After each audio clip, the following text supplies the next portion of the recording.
आज के इस एक्सप्लेनर में हम एक ऐसी कहानी पर बात करने वाले हैं जो राजस्थान की तपती रेत में सदियों से दबी है, लेकिन आज भी पूरी तरह से जीवंत है। हम बात कर रहे हैं सीकर के मशहूर खाटू श्याम मंदिर और उससे जुड़े उन गहरे रहस्यों की, जिन्हें इतिहास के पन्नों में बड़ी बारीकी से दर्ज किया गया है। तो चलिए, बिना किसी देरी के सीधा इस रहस्य की गहराई में उतरते हैं। शुरुआत करते हैं एक बहुत ही दिलचस्प सवाल से। क्या एक असुर वंश का योद्धा कभी भगवान बन सकता है? सुनने में थोड़ा अजीब लगता है ना? लेकिन आज हम जिस शख्सियत की बात कर रहे हैं, उनका जन्म भले ही एक राक्षसी रक्त रेखा में हुआ हो, लेकिन अपने एक सर्वोच्च त्याग से वो देवत्व के सबसे ऊंचे शिखर पर जा पहुंचे। ये पूरा ट्रांसफॉर्मेशन कैसे हुआ, यही तो सबसे बड़ा रहस्य है। तो हमारी कहानी का पहला पड़ाव है महाभारत के वीर बर्बरीक। इस पूरी गुत्थी को सुलझाने के लिए हमें इतिहास में थोड़ा पीछे महाभारत काल में जाना होगा। अब जरा इस वंशावली पर गौर कीजिए। शक्तिशाली पांडव भीम और राक्षसी हिडिंबा, इनके मिलन से जन्म हुआ महाबली घटोत्कच का। फिर आगे चलकर घटोत्कच का विवाह हुआ दैत्यराज की पुत्री अहिलावती से, जिन्हें मौरवी भी कहते हैं। और इन्हीं के बेटे थे वो महापराक्रमी योद्धा जिनके इर्द गिर्द हमारी आज की ये पूरी चर्चा घूम रही है, यानी बर्बरीक। अब आते हैं अगले हिस्से पर, लाक्षागृह से बर्बरीक की उत्पत्ति तक। खैर, आपके मन में ये स्वाभाविक सा सवाल आ सकता है कि भीम आखिर उस घने जंगल में पहुंचे ही कैसे, जहां उनकी मुलाकात हिडिंबा से हुई? इसका जवाब छिपा है दुर्योधन की उस खौफनाक साजिश में, जिसे लाक्षागृह कहा जाता है। पांडवों को जिंदा जलाने के लिए लाख और सूखी घास का एक महल बनाया गया था, बिल्कुल एक मौत के जाल की तरह। लेकिन विदुर की समय रहते दी गई चेतावनी की वजह से पांडव एक गुप्त सुरंग के रास्ते घने जंगल में भाग निकले। बस उसी जंगल में भीम का सामना हिडिंब नाम के राक्षस से हुआ और उसे हराने के बाद भीम का विवाह उसकी बहन हिडिंबा से हो गया। कहानी में थोड़ा आगे बढ़ते हैं, बर्बरीक की युवावस्था की तरफ। अपनी माँ के मार्गदर्शन में बर्बरीक ने भगवान शिव की घोर तपस्या की, और जानते हैं इस तपस्या के फल में उन्हें क्या मिला? उन्हें मिले ठीक 3 बाण, सिर्फ 3। लेकिन ये कोई मामूली तीर नहीं थे।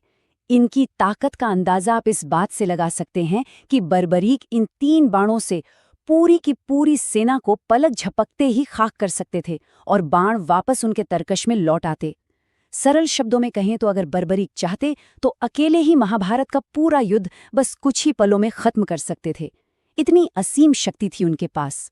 और यहीं से आता है हमारी इस चर्चा का सबसे बड़ा टर्निंग पॉइंट, श्री कृष्ण और शीशदान, एक ऐसा वचन जिसने इतिहास पलट दिया। दरअसल बर्बरीक ने अपनी मां को एक बहुत ही कड़ा वचन दिया था, हारे का सहारा बनने का।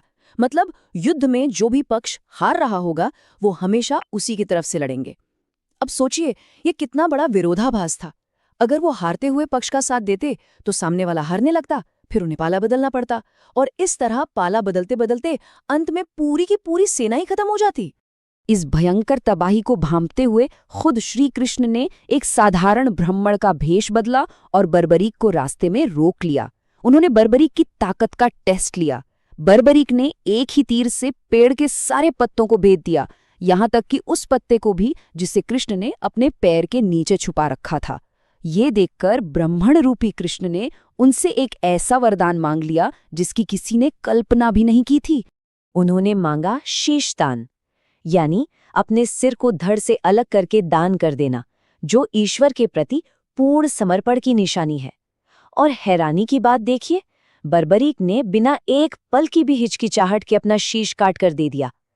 इसके बदले में श्री कृष्ण ने उन्हें अपना असली विराट रूप दिखाया और ये वरदान दिया कि आने वाले कलयुग में उन्हें खुद कृष्ण के नाम श्याम के रूप में पूजा जाएगा। इसके बाद हम प्राचीन पौराणिक कथाओं से निकल कर आते हैं सीधे राजस्थान के खाटू गांव में, जहां इस मंदिर की स्थापना हुई। ऐतिहासिक दावों के मुताबिक सदियों बाद इस शांत से गांव में एक चमत्कार हुआ। एक खास जगह पर एक गाय के थनों से अपने आप दूध गिरने लगा। जब गांव वालों ने अचरज में पड़कर उस जगह की खुदाई की तो जानते हैं क्या मिला? वही दिव्य शीश। इसके बाद वहां के तत्कालीन राजा रूप सिंह चौहान को सपने में मंदिर बनाने का आदेश मिला और साल 1027 ईस्वी में पहली बार वहां मंदिर का निर्माण हुआ। वक्त के साथ इस मंदिर का स्वरूप और भी भव्य होता गया। मारवाड़ के शासक के आदेश पर दीवान अभय सिंह ने साल 1720 में इसका जीर्णोद्धार करवाया। जो शानदार संगमरमर की नक्काशी और चांदी के जटिल शटर आप आज देखते हैं, वो उसी ऐतिहासिक वास्तुकला की देन है। अब बात करते हैं श्यामकुंड और उससे जुड़े कुछ अनसुलझे रहस्यों की, क्योंकि ये सिर्फ एक पुरानी इमारत नहीं है। इसके आसपास ऐसी चीजें होती हैं जो आज भी विस्मय का विषय बनी हुई हैं। सबसे बड़ा रहस्य तो खुद श्यामकुंड है, जहां से वो शीश मिला था। कहते हैं कि इस कुंड के पानी का स्रोत बिल्कुल अज्ञात है। मान्यता है कि इसका सीधा कनेक्शन पाताल लोक से है। और पास ही गोपीनाथ मंदिर में एक ऐसा शिवलिंग भी है जिस पर हुए पुराने हमलों के निशान आज भी बिल्कुल साफ दिखे जा सकते हैं। ऐतिहासिक वृत्तांत बताते हैं कि जब मुगल सम्राट औरंगजेब की सेना ने इस शिवलिंग को भालों से तोड़ने की कोशिश की, तो उसमें से अचानक खून के फव्वारे फूट पड़े। ये नज़ारा इतना खौफनाक था कि पूरी की पूरी सेना डर कर वहां से भाग खड़ी हुई। वो भौतिक निशान आज भी वहां मौजूद हैं, मानो उस ऐतिहासिक टकराव की मूक गवाही दे रहे हों। और अब आते हैं निशान यात्रा पर, जो इन सारे प्राचीन कथाओं और रहस्यों का एक बेहद जीवंत और आधुनिक रूप है। हर साल लाखों लोग रिंगस से लेकर खाटू धाम तक 18 किलोमीटर का सफर पैदल नंगे पांव तय करते हैं। उनके हाथों में ये खास झंडे होते हैं और इन झंडों का हर एक रंग अपने आप में बर्बरी के सर्वोच्च बलिदान को दर्शाता है। केसरिया रंग त्याग के लिए, नारंगी रंग शक्ति के लिए और लाल रंग उस पूर्ण भक्ति के लिए है। यहाँ एक बात बहुत ही खूबसूरत है। कुछ लोग बिल्कुल सादे सूती कपड़े का झंडा लाते हैं, तो कुछ लोग शुद्ध सोने या चांदी का।